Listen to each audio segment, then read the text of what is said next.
waxaan rabaa inaan warbixin gaaban ka siiyo kiiskii dilka ahaa Allah u naxariistay walaalkay atooraha badda uu ku geeriyooday sida aan horay shirkeyga jiraayad ugu qabtay wax yar familkii walaalkay uu ka dhashay oo shirka jiraayad u fahmay in ayaga lagu dulminayay ayaan rabaa nuxur gaaban inaan ka bixiyo shirkeyga jiraayad waxa gundhig u ahaa saddex qodob oo ah number 2 in la cadeeyo in dilkan uu shabaab ka dambeeynin number 2 sida warkeygaba laga dheehan karay waxaan muujinayay in gacan ku dhiiglaha gacanta lagu haayo ee uu yahay saaxiibkii number 3 shirkeyga jiraayad wuxuu ku fadhiyay in wax la isku dagaalay oo ninkaas walaalkeena lagu dilay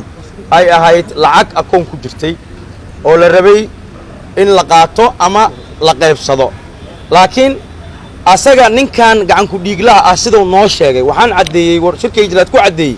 gacan ku dhiiglaha wuxuu qoray inay isku dagaaleen lacag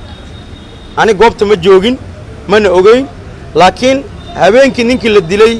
ilaa iyo 10 saac weyn waxaan u soo jeednay sidii dilka lagu heli lahaa inuu shabaab ku dambeeyay waxaan ku dareennay hadduu shabaab ka dambeeyay ninka dhaawaca isbitaalka dadka kala soo baxay booliiskii ahaayeen ninka markii la daaweeyay gacantiisa la duubay waxaa la soo baxay booliiska Soomaaliyeed oo CID keenay booliiska Soomaaliyeed xogay haayeen xogtii daba galeen waxaa cadaatay saaxiibkii inuu dilay marka waxaan u cadeynaynaa bulshada Soomaaliyeed oo eelkina hadda wakiilka yahay kabtanka aan tusnay akoon ka mid ah akoonada uu furay gacan ku dhiiglaha uu gacantiisa ku furay oo password numberkii furay inay ku jirtay $50,000 akoon ay ku jirto akoon kalena waa furay waxa ku jirtay $3,300 waa $50,000 iyo $3,300 oo la haayo gacanta lagu haayo booliiska Soomaaliyeed gacanta ku haayo waxa dhimana wali aan la baarin akoonada dahabka iyo shirkadda Taaj hadda booliiska Soomaaliyeed intuu gacanta ku haayo telefoonada lacag ku soo dhacaysa oo hadda $130 oo shalay soo dhacday marka bulshada Soomaaliyeed iyo guud ahaan ehelka walaalka Cismaan waxa xaqiijinaynaa annagu dhibane iyo eedeysanaan hayna dhibane oo ah atooraha badda ehelkii oo ka cawanaya in walaalkoodii la dilay booliiska Soomaaliyeedna dhinacu ka cawanaya atooraha badda wuxuu ka mid ahaa xubin fircoon ka booliiska Soomaaliyeed oo kaalin mugle uu ka qaadanaya aan ku tirinaynay dadka booliiska Soomaaliyeed u qaabilsan yaani tadawuca ama dadka inay kaalmeeyaan marka waxaan leenahay bulshada Soomaaliyeed ee ka fahantay qaladka shirka jiraayid oo ehelka sidayba ka sheegeen ka soo cawaadeen shirkeyga jiraayid kuma qotomin inaan qof ku eedeeyo kuma qotomin inaan ku cadeeyo in lacag la isku dagaalay sida warkeyga ka muuqato waxaan iri cadeynta laga qoray gacan ku dhiiglaha wuxuu sheegay inay lacag isku dagaaleen lacagtana waa aragnay anaga lacagtana gacanta lagu hayaa maxkamadana go'aanka gaari doonto maxkamadda horgeyn doona eelka anaga u wacnay markii aan media ka aragnay eelkii oo leh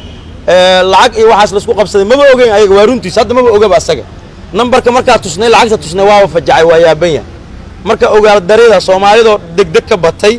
iyo yaani ka hubsashay ma la'aan ay ku dhacdaa laakiin booliiska Soomaaliyeed marna muhiim goowin marna ma gefin walaalkay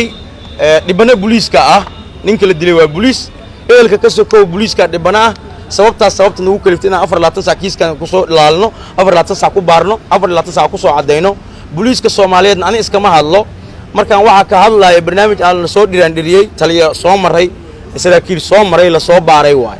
marka walaalkayna wixii intaan sheegay inaan la wadaagna hadii uu rabay sharciga noo diiday sharcigu wuxuu nafara dhibana iyo eedeysana inaan u kala cadaalad falno waxaan u xaqiijinayaa bulshada Soomaaliyeed inay ku kalsoonaadaan ciidanka booliiska Soomaaliyeed dhalinyaradooda ku kalsoonaadaan aqoontana waa leenahay hadii dhaqaale ahaan dalalka caalamka aan ka liidano aqoon ahaan waa la sinanahay maalin baynu gaari doonaa ay meel walba kaamilisiisi ku xiran tahay wax walbana la cadeyn doono insha Allah waana mahadsantihiin kiiskii wiilkii atooraha badda ee aniga ila dhashay arrimihiisii ay jiraan xoogaa isfahan la'aan aniga iyo afayeenka booliiska dhex martay arrintaas markay dhacday kadib waxaan tagnay xaruntii booliiska akoomada oo wiilka lahay ayay tuseen lacago ku jiray iyo lacago kale oo meel dad oo boosas uu gadayay oo kaamanka oo dadkii oo meesha ugu talagalay inuu wax ku siiyo way tuseen sidaas daraadeed maadaama isfahan la'aan dhex martay markii hore oo ila tashan oo i weydiinay sidii wax u dhaceen hadda ayaan isku imaanay meeshii arrintii ayaan ka wada hadalnay sidaas ayaan media ugu sheegay bulshada Soomaaliyeed in ayaga aynan jirin wax oo ayaga hadda raad xaggooda oo lacagihii iyo wixii dhan lahaayo lacagaha lahaayo annaga 2 akoon oo aragnay 53,300 ku jirto